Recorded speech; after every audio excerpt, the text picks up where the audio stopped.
Hello witchlings, welcome back to my channel. It's me, your local chaotic witch aunt, and today we are doing another revisiting basics of witchcraft video or reaction video. If I'm sniffly, it's because I just sneezed my brains out.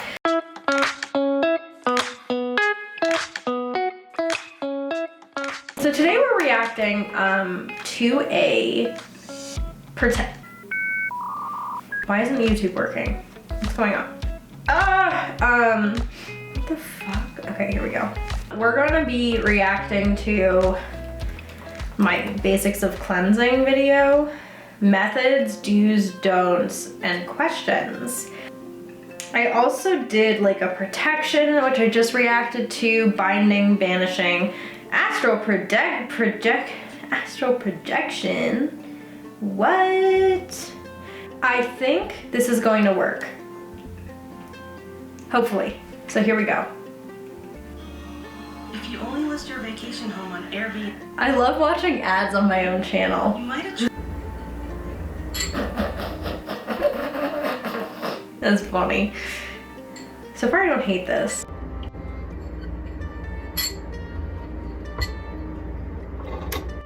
Hi witchlings, it's Chaotic Witch Aunt.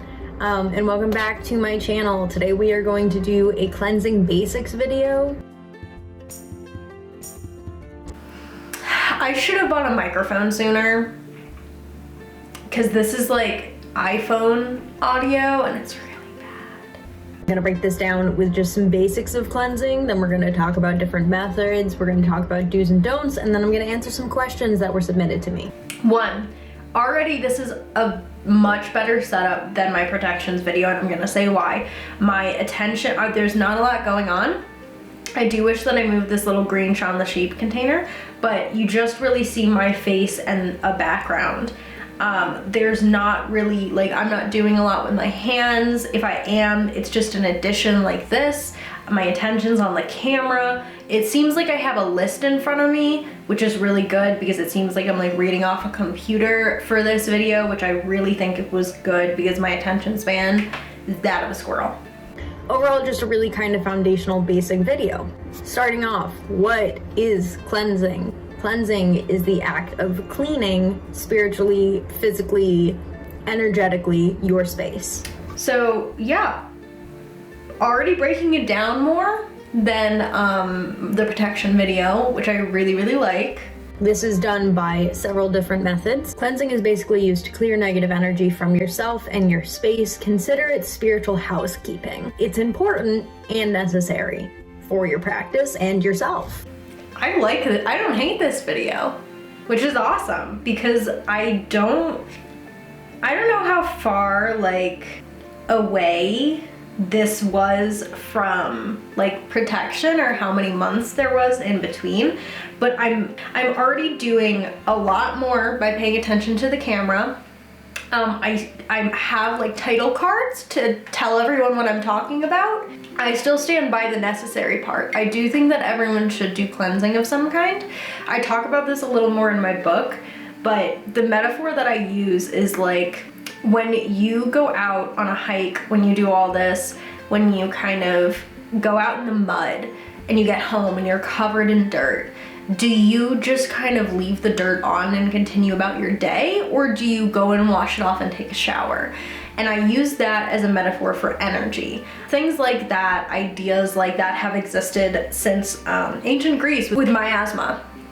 And cleansing in many forms has spiritual and ritualistic, as well as just basic cleaning, have existed for absolutely, as long as we can know. Purification, I believe, is considered a little bit different from cleansing. It's a little bit more ritualistic and purifying for like rituals.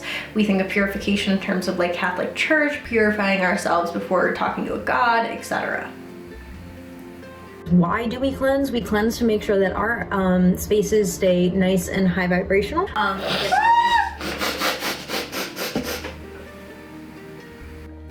I did not just say high vibrational. See, that's the difference, is the terminology I used from 2 years ago was extremely different from the terminology I use now. You would not catch me dead saying high vibrational. That is hilarious. I understand, since this is me, I understand what I was trying to say.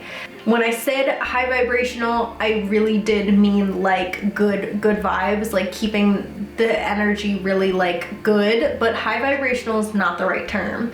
And I think that's so funny that I use that, because I make fun of people who say that now. I mean, I'm kind of right in the way that we're talking about why we cleanse, and part of it is just kind of, like I said earlier, spiritual upkeep. I consider, I guess, as a personal practitioner, I consider everything to hold energy and collect energy. When there's trash in my room, it collects energy. When there's things cluttered in the corners, dust, etc., it collects energy. So cleaning is very much a part of my cleansing routine. Not just spiritual cleaning, smoke cleansing, etc., but also like vacuuming, doing the dishes. I always feel worse when things are cluttered and there's a lot of mess, because it feels very bleh, like energetically feels bleh. Would I consider that low vibrational? No. I just would consider that my personal preference.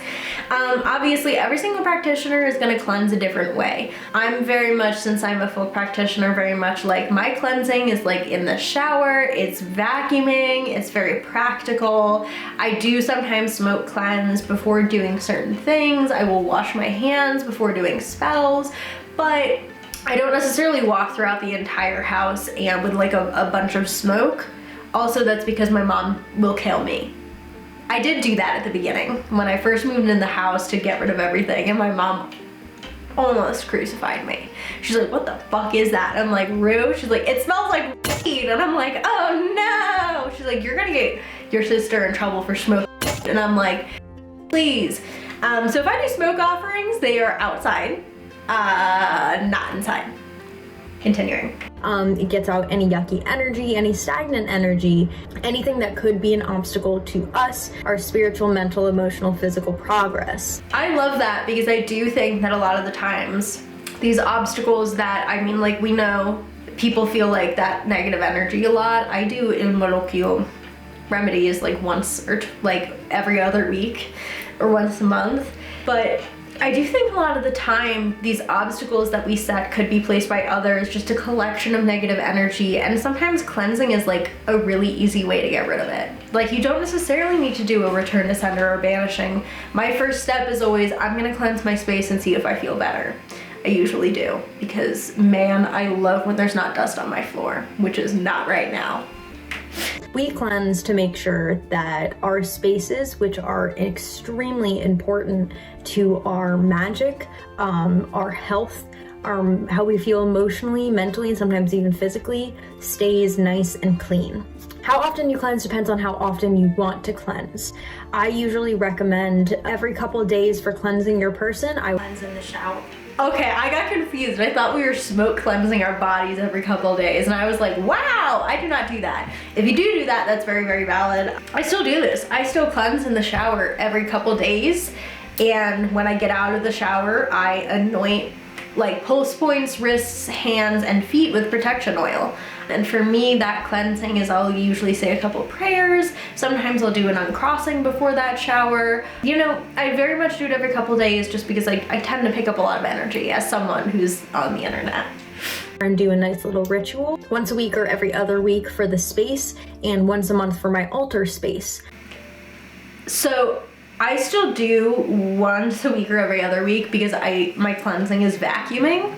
And if I don't vacuum my room, and like, yeah, obviously I do not adhere to that schedule really strictly. My room is a mess right now, and I've been vacuuming it in like a month, which is gross, don't say anything. Another cleansing thing that I love, clean your fucking sheets, bro. Like, it is, and I don't care how often you do it. It doesn't matter. I haven't cleaned my sheets since I moved here, so I will not give you shit. And I know that's really gross. Please don't say anything. I gotta clean them, I know. Ooh, ah. See, I say it out loud and I get grossed out, but I spend a lot of weekends in my partner's house, and every time I'm over, I'm like, clean your sheets once a week, clean your sheets once a week. And this is an example of me not being able to take my own advice. But cleaning your sheets, because you're sleeping there. Cleaning desk area. I don't clean my altar once a month anymore. it's like once a holiday. Like when Easter comes around, I will probably, I gave up something for Lent in honor of my ancestors.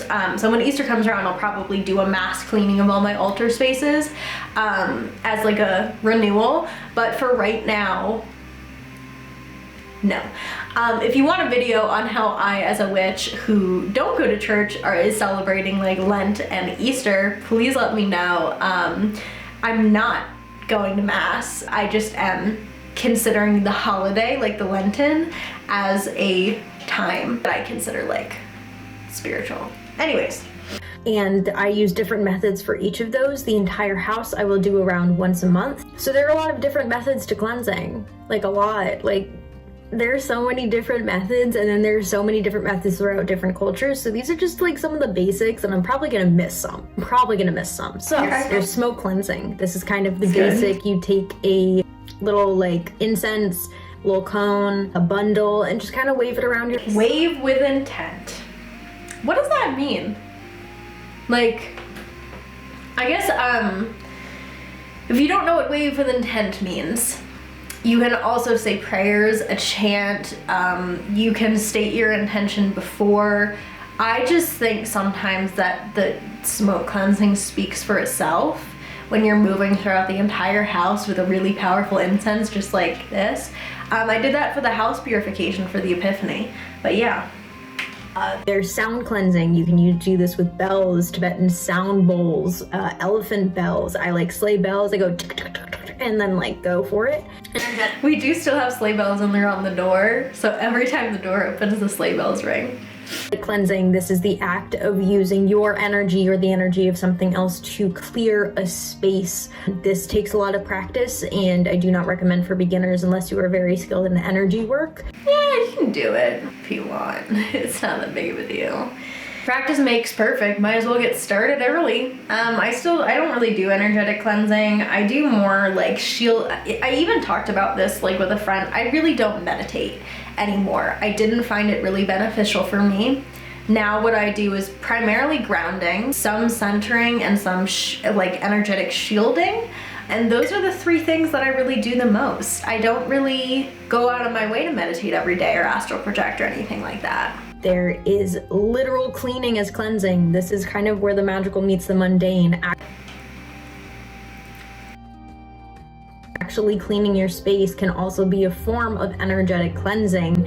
As you clean, you are removing stagnant energy from your space, and dirt and grime and all of the little all gross. I can hear my dogs barking in the video. I thought they were upstairs barking. I was like, what? That's kind of around. Cleansing with sprays. You can take some cleansing herbs, boil it in water, carry it around, or spray it on different areas. This is really, really great if you do not have the ability to smoke cleanse. Spray cleansing is something that I kind of left behind, but I do think it's really beneficial. I would add simmer pots to that mix, a kind of water and herb diffusion to clean an area. Water is very purifying, at least to me. Cleansing bath. This is more of a personal cleansing ritual than a spatial cleansing ritual. You'll add cleansing herbs, salt, etc. to a bath, bathe in the bath, and cleanse yourself. You can also do this method in the shower. I use sea salt based shampoo for the reason that it helps with cleansing my energy. Fun fact, I no longer use sea salt based shampoo because it was giving me awful dandruff and dry skin, but I do use a shampoo that has sulfur in it. So I do still use something that is considered like banishing and protective on my head. And also it's like dandruff shampoo. Your bitch has really bad dry skin. It's not dandruff, but it's dry enough that people notice and I notice. So we use dandruff shampoo. It has some other things in it too, and it smells awful until you get used to it, but it is my favorite. If y'all want me to drop the name brand, I will.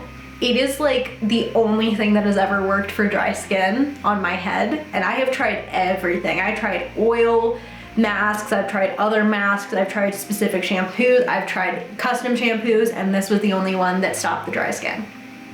So let me know if you want it, but I still use like that kind of stuff. I also use a road opening soap on my entire body because why not be that bitch?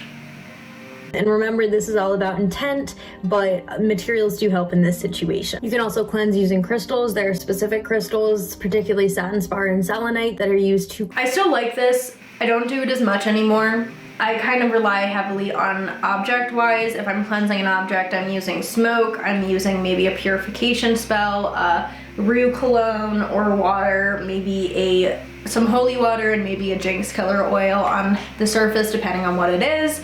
I talked about cleansing objects a lot in my witchy thrift video, my witchy thrift haul, but I don't necessarily do cleansing with crystals a lot. I do, however, give my tarot, I gotta actually put it back up here. My tarot decks all have crystals on them because I love them.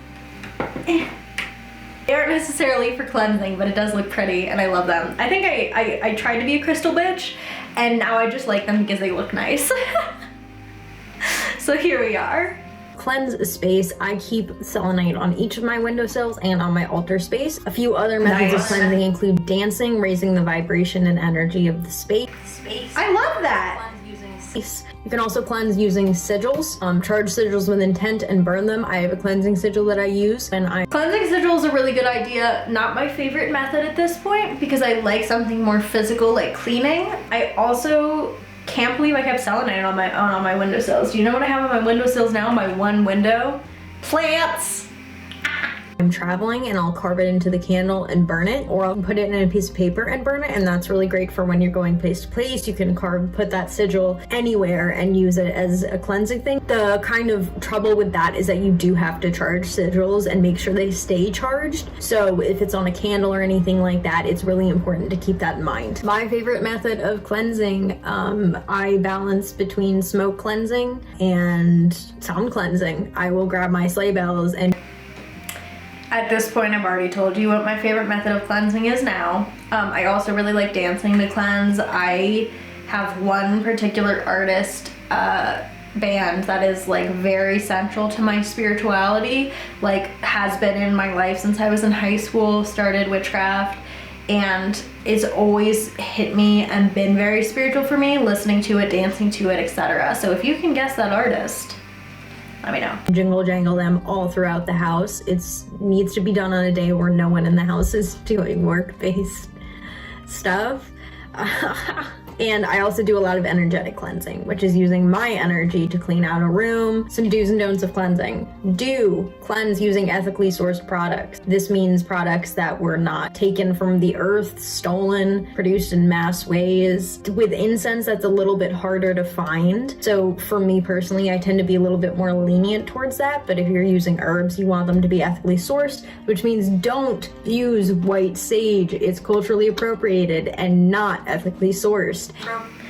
I could have just said don't use these materials and here are alternatives, but that's okay. If you don't use white sage, some alternatives for that are mugwort, rue, very banishing. It stinks, but it's good. Dragon's blood, I believe. I'm actually unsure if dragon's blood resin is endangered or not. Please let me know if it is. I tend to use a decent amount of dragon's blood, and I don't use a lot of frankincense because I believe frankincense resin is also a little iffy on endangered. But those are options if you know how to ethically source in a way that won't contribute to the endangered problem. See, here's the thing is there's so many herbs that we have taken so much of that they are basically endangered and threatened, and yeah. Sucks. Another really great way of cleansing that isn't mentioned here is throwing salt into 4 corners of your room and then sweeping it up and vacuuming it up. Purify that shit. That's a Italian folk magic or Italian American folk magic method. I say Italian American because it's part of my practice, and when I say Italian folk magic, a lot of people assume that I'm talking about very traditional Italian folk magic, but my practice is a little different than that, even though it still holds traditional elements of Italian folk magic. Other things that you can use instead of white sage: clary sage, garden sage, mountain sage. There's so many different types of sage that are not endangered and sacred to indigenous peoples and are not appropriative. Amazing. Yeah, I'll continue. Do cleanse before protection. You want to cleanse before you set up protective wards, protection in the house, etc. What this basically means is if you set up your wards and your protective measures and then you cleanse the space, you don't necessarily have to do that, but I think in my head, the setup when I do things is like cleanse, protect, and then good. I want to get all the icky energy before protecting. So I think that's a good thing to live by, is cleanse before you protect. But I don't necessarily think that every time you do a protection spell, you have to cleanse first. I don't necessarily think that you can't set up a protection then cleanse later, you know? So it's a little less concrete is the word. Know that you didn't trap something in there. Could be a little trappy boy. My wards are set up specifically so negative entities don't come in, and if they are trapped in here, they get pushed out. However, if you are starting out and you set up wards to keep everything out and you trap something in, you got a little negative entity bing-bonging around your space for a while. That is a little funny to think about. Yeah, I guess I understand where I'm coming from with this. If you are setting up your very, very first protective ward, I would recommend cleansing beforehand. That doesn't mean that you have to, but that's what I would recommend. Not necessarily because you would trap something in there, but just because you want to get rid of all the icky energy before you set up protections. And sometimes that cleansing can be as little as like cleansing of yourself, like vacuuming, etc. Do cleanse often. Like I said, cleanse yourself every couple of days, cleanse your space. You don't have to do that. I am fully aware that, one, not everyone has the energy or the ability to shower every 2 days. You don't have to do that. Cleansing often is like something that I am able to do as someone who doesn't have chronic illness flare-ups a lot. There are other people who do have a lot of chronic illness flare-ups a lot. I am very lucky in that right now I'm kind of like healthy. My chronic illness still impacts lots of different things in my life, but it isn't currently keeping me bedridden. It was at one point, and it probably will sometime again in the future, but for right now, I have the capability to shower every 2 days. And if you don't, then don't beat yourself up about it, and don't let young Frankie beat you up about it either.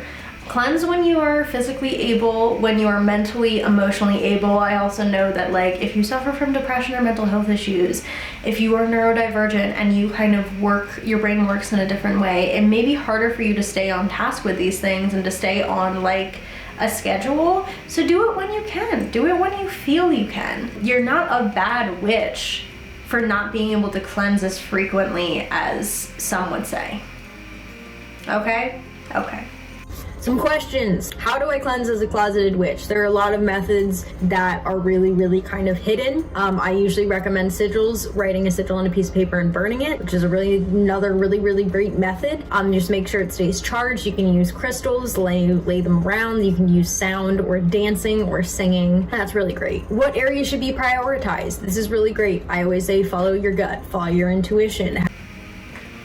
Yeah, I mean, it depends on tradition. What area should be prioritized? Up to you. I don't prioritize any areas. All areas are equal in the cleansing sphere. Have you been in your bed a lot recently and you feel it's kind of stagnant? Cleanse there. Anything that is clutter needs to be cleaned out and cleansed. Altar space or spiritually active spaces need to be cleansed more because they're more likely to attract negative energy. I disagree with that. I don't think you necessarily need to cleanse them more. I think it's nice to give them a good cleanse every once in a while, but I don't want to remove all the good energy I stacked up there. I don't necessarily agree with that now. They should also be more heavily protected, and places that are very frequently used by members of the household need to be cleansed because it's easier for energy to collect. Through the members of the household, because there's more quote-unquote energetic traction or more things going on, so places like living room, kitchen, etc. should be attended to a little more, but that doesn't necessarily mean you smoke cleanse it like every 2 days. It means that like make sure you clean up after yourself, make sure the counters are wiped down, make sure you vacuum. Dining room is very important in Italian folk magic where everyone comes to eat, so I wipe it down every time I set the table, like beforehand. All right, we had a little pause.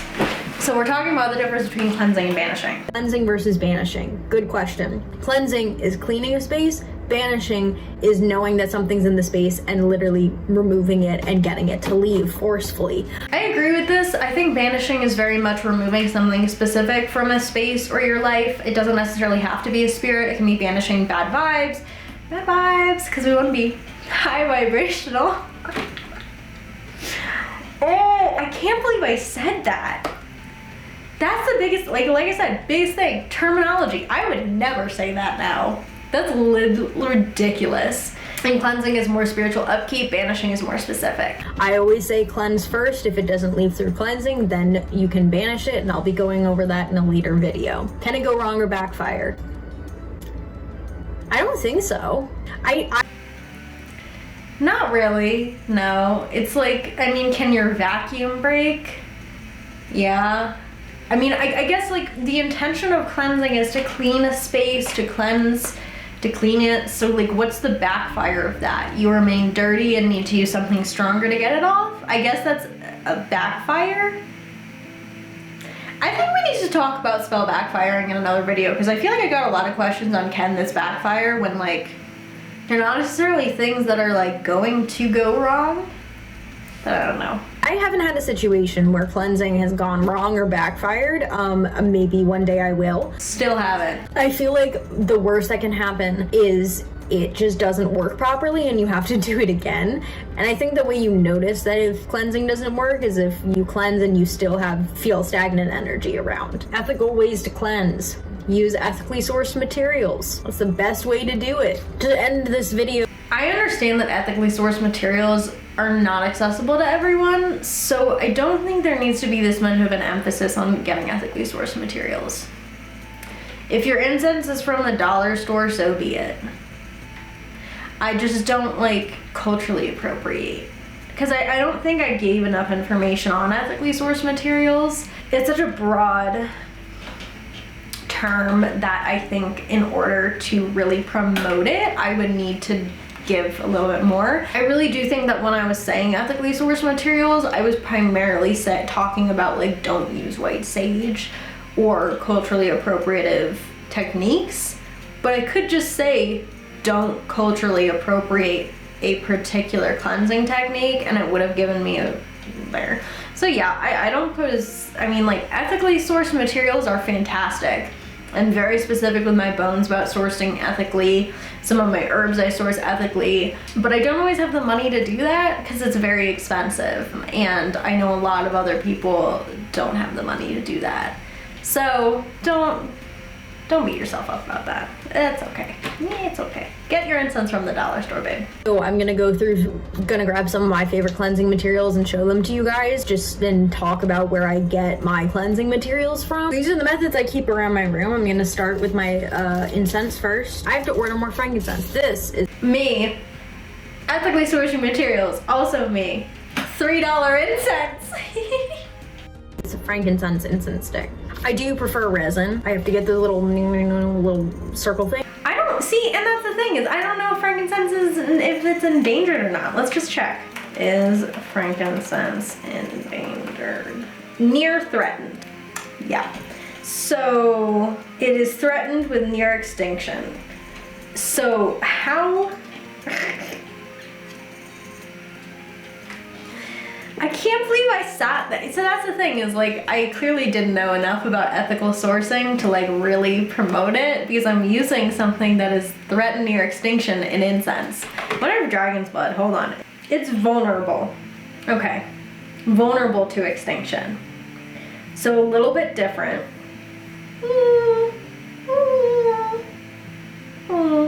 Yeah, I'm gonna look into that a little bit more before I start using it.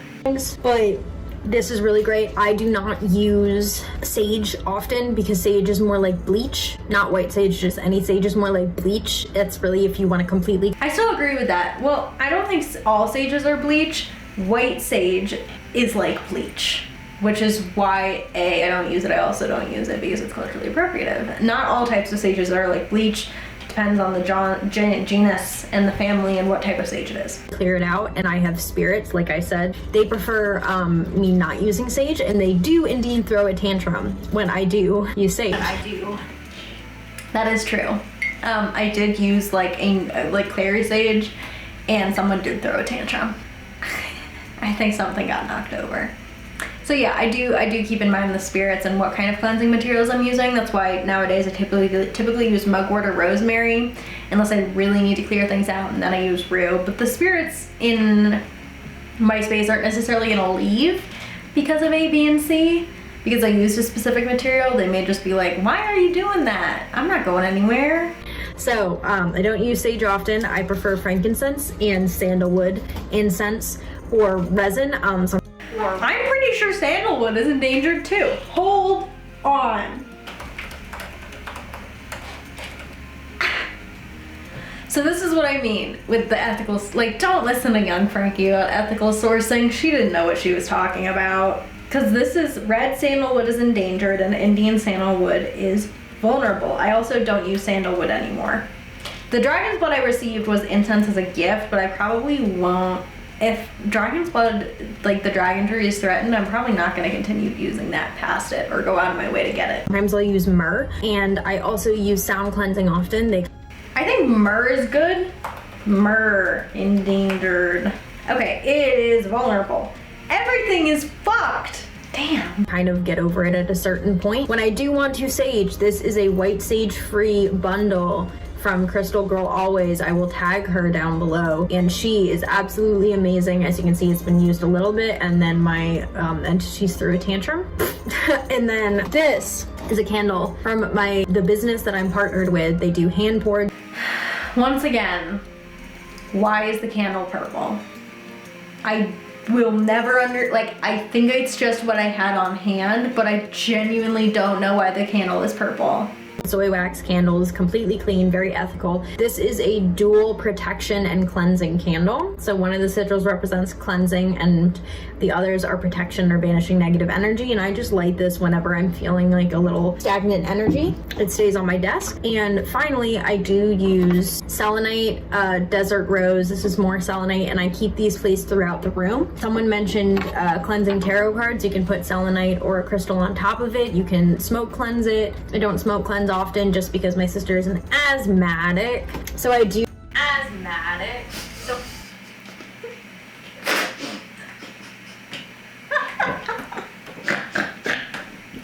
asthmatic. She is asthmatic. She's at college and she now lives on the 3rd floor when she's home, so it's not that big of a deal. My mom just really doesn't like the smell of certain things. She's sensitive to smells in the way that I'm sensitive to like touch, like clothing textures and like sound. You keep kind of crystals and little things around to help keep the space nice and clean. When energy does collect or get stagnant, I will smoke cleanse. However, my sleigh bells are downstairs. I do enjoy jangling them around the space, or I dance. And I will energetically raise the vibration of the room, clear everything out. This is a little bit of a shorter video. I'm struggling. I think that shorter video is good. I'm going to share with you some of my cleansing things now. These are my 3 bundles. Rosemary, rue here, and then this is mugwort. So stinky. And then I have my agua de ruda. All 3 I love dearly. I usually put the agua de ruda on before I do anything. I do have selenite lying around in places. But I don't necessarily use them as much as I used to. But yeah, I mean, I didn't hate this cleansing video in the way that I hated the protection one. It felt a little bit more structured, a little bit more informative. It felt like I actually was looking at something and reading off it and giving good responses. I do wish I gave sources on cleansing. Cleansing is going to be different depending on your practice and what you're doing, because I am an Italian American folk practitioner. A lot of the cleansing methods I use are from anthropological or Italian American folk magic texts or Italian folk magic texts, but that's going to be different for everyone. So obviously do what works for you in the frequency that works for you, and don't let anyone like young Frankie tell you what to do, except if it's not to use white sage. Don't do that. and maybe try to avoid endangered herbs because that does, you know, harm the environment. But yeah, that's all I have for you guys today. Thank you so much for watching. Subscribe. I hope you guys have a great rest of your day. Remember, drink water. Yeah, Sa Benedica.